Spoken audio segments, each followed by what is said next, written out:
بسم اللہ الرحمن الرحیم۔ السلام علیکم ورحمۃ اللہ وبرکاتہ۔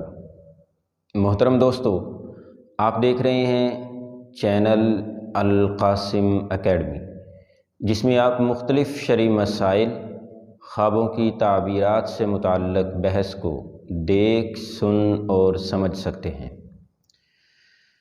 اس ویڈیو میں ہم دو اہم سوال لے کر آپ کی خدمت میں حاضر ہیں۔ پہلا سوال ہے کہ کیا نومولود بچے کو خوشبو لگائی جا سکتی ہے؟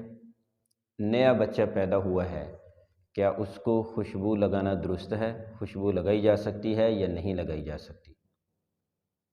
سوال واضح ہے، اس سوال کو کسی طریقے سے سمجھنے کی ضرورت نہیں ہے، چنانچہ ہم اس کے جواب کی طرف آتے ہیں۔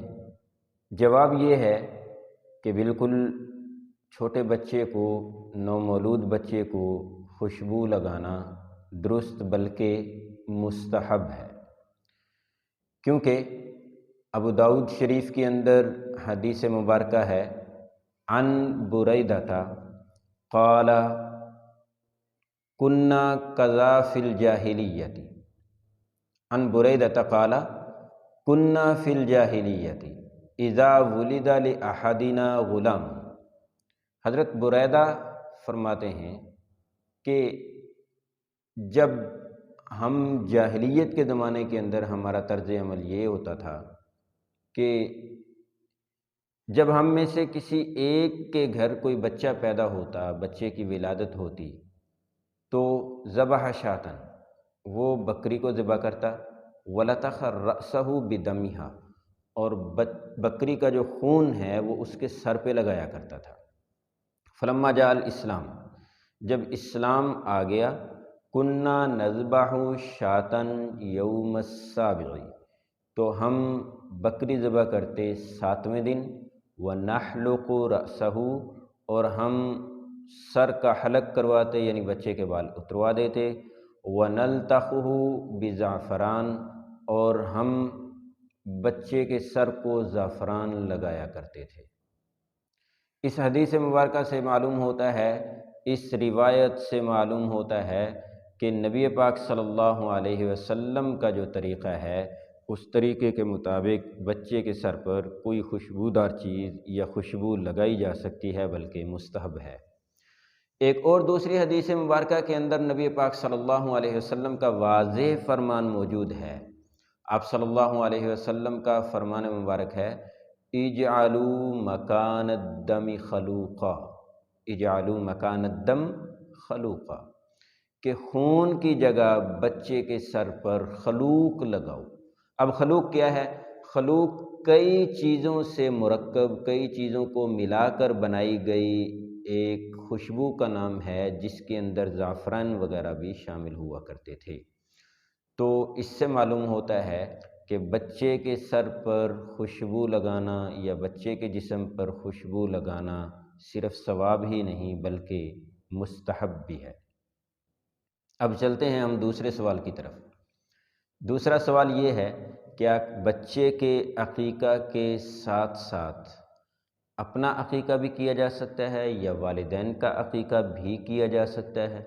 یعنی بچے کے والدین کا عقیقہ یا پھر بچے کے دادا کا عقیقہ، یعنی کسی اور کا عقیقہ بھی کیا جا سکتا ہے یا نہیں کیا جا سکتا؟ جواب یہ ہے کہ اگر تو آپ کو معلوم ہے کہ آپ کا یا والدین کا عقیقہ نہیں ہوا، اور اسی نیت سے، اسی وجہ سے بڑا جانور خریدا ہے کہ بچے کے ساتھ ساتھ ہمارا عقیقہ بھی ہو جائے، والدین کا بھی ہو جائے، اگر اسی نیت سے بڑا جانور خریدا ہے تو پھر تو درست ہے۔